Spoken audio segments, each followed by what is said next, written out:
Hi, we're going to go ahead and do a real quick free-form face for those of you who are not finding those little press molds for doll faces and not leaving you sitting waiting for something to come via mail order. If you want to do faces, those little push masks, push molds are really nice and quick, but they're not necessary. So what we're going to do is just with the air dry sculpting clay and a few simple, really basic tools, either typical clay tools that you can buy or you can makeshift some things. We're going to do a real quick face. So I'm hoping that this is an under 5-minute face. So tool-wise, I have a popsicle stick that I cut in half. So we have a round end and we have a straight edge. So we have this straight kind of edge if we want to do really straight lines, and if we want to do something round, we have the round edge. Then we also have this whole long edge for pressing lines. We have a wooden skewer, a kebab skewer, and that's good because it's got the pointy end, and then it also has a flat round end. So there's two different things that can happen there. I have a needle tool here, which is a typical clay tool.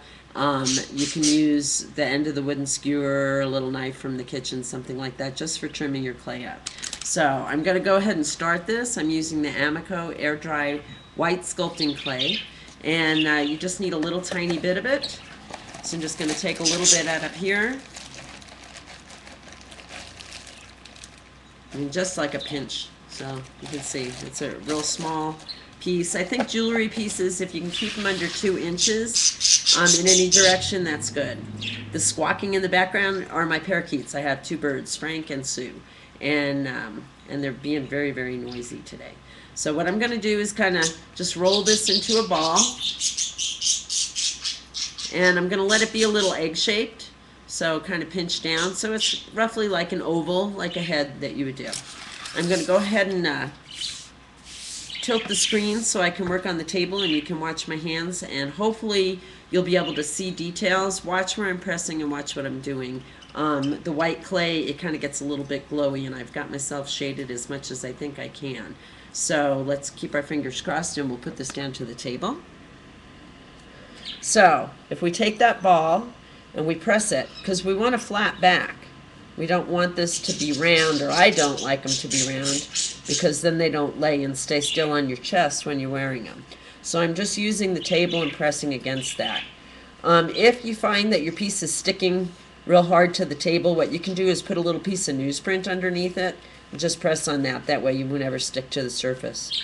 If we want to have some extra in the forehead, you know, above the eyes, if you want to like build up a house or build up some kind of hat or something, just press it so it gets a little more elongated. If your clay feels draggy at all, you can just put a little bit of water on your finger. Air dry clays in particular get kind of gooey. Gosh, the birds are crazy. And that's because there's a binder. So when you get water on it, it's almost like you're bringing Elmer's glue up. You can see all that white that's happening. But that smooths my surface. I'm looking at this being the chin down on the bottom here. This will be the forehead up here. I'm going to go ahead and move that and wipe the table so I don't get stuck.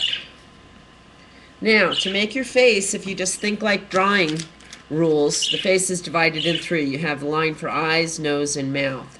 So those same kind of rules apply in any way that you're making a face. I'm going to use this flat square end of the popsicle stick, and I'm just going to use the top, and I'm going to use this side. So that's what I'm pressing, and I'm going to press it in a position that would be like right under the eyebrow, and I'm pressing more down to the center. I'm not really pressing in the middle, and I'm going to do the same thing on the other side.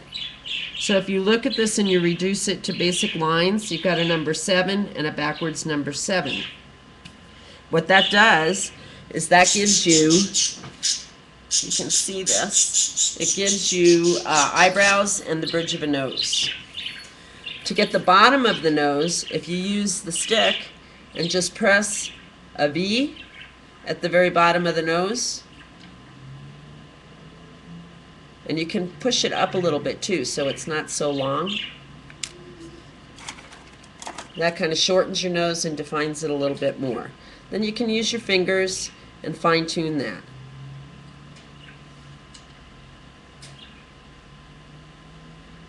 You can pinch the bridge of the nose so it's thinner here. You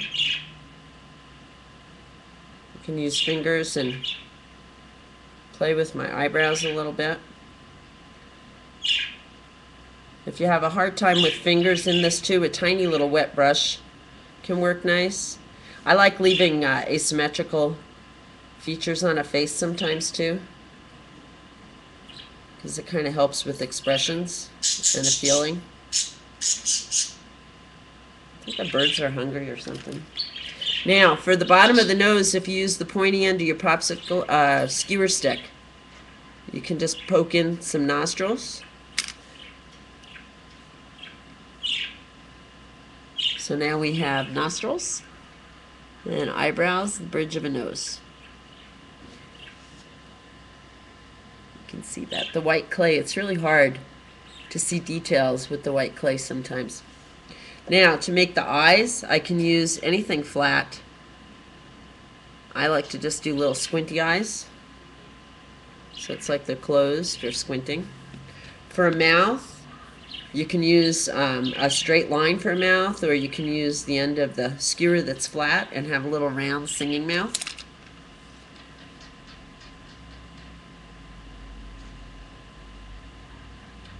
Try and move it so you can see the different shading.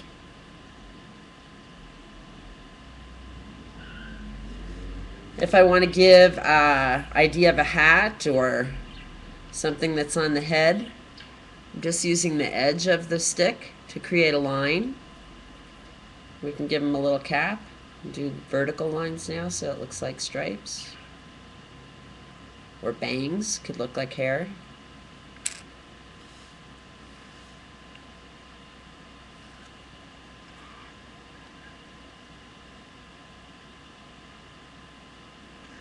And then the last thing I need to figure out is how I'm going to hang this piece. If I'm not sure, I can kind of play with some ideas by taking just a piece of paper, drawing what would be my cord, and then just positioning this to the line. So I could have holes in the sides here and on the other side here and put the cord through. Or if I want to hang him in length, I could have one hole that goes right in the top. So I think what I'm going to do is do that one hole that goes in the top, and so how I'm going to do that is just hold him. I'm going to use the skewer and I'm going to press it in and turn it. It only needs to go in 1/8 to 1/4 of an inch. And then that hole up here, this hole right here, is where after this piece is all done, I'll do a little piece of wire with a loop on it, and then my cord will go through that loop. So there'll be a piece of wire that comes up from here, and it's going to have a loop on it, and that's what's going to go through there. We can do a longer wire and have some beads so he hangs down, or it can just be a short wire with just the loop, and then that's how he's going to attach to our necklace. So have fun, make this yours, do your ideas. I mean, you know, try some different things, faces, hearts, little organic objects, just kind of little abstract shapes. The thing you want to avoid is a lot of real tendril type of things that come off, because they're going to break. You know, they're just easy to break when you have little delicate things. So try to keep things compact and tight, and I talked about that in the PDF. So I hope this helps, and I hope this gets you started on doing some little faces if that's what you want to do. And we'll have the PDF coming out soon that starts getting you through doing the clasps and bails and some wire coiling, and I think you're all going to have some really cool pieces to wear. So we'll talk to you again soon. Thanks. Have fun. Bye-bye.